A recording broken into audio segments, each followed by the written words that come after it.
Hi, I'm JB, Porsche Classics Manager here at Porsche Ontario, and this is our 996 Restoration Challenge for 2024.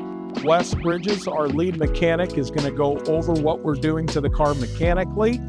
I will be telling you our overall design and a little bit of the exterior and interior of what we're going to do. Stick with us.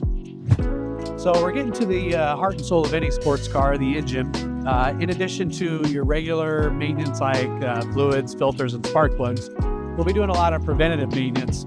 We're going to be replacing spark plug tubes, which can crack, causing leaks and engine running issues, chain guides, which can wear, chain tensioners to kind of prevent that rattle on startup, cam solenoid, which can leak. The IMS bearing is getting upgraded, replacing all the little vacuum lines and fittings to prevent leaks. We'll also be replacing the air oil separator, which can cause running issues and oil consumption when they fail.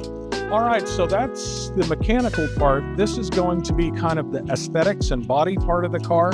So we just got the parts in for the Aerokit. I'm holding a little bit of it right here, and I'll show you what that is for in a minute. You can see we've already test fitted the front bumper. This is much more aggressive than the original. We're kind of test fitting the side skirt right over here, and it's fitting pretty well.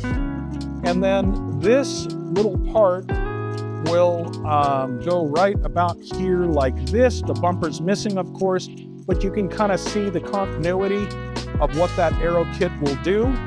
We're going to do a little bit with the suspension, possibly move these wheels out just a little bit to give it a little more of an aggressive look. And then finally, we're going to paint this interior tunnel cover so that it matches the rest of the car in the speed yellow. And that's going to make this car look completely different than the version you saw at the beginning.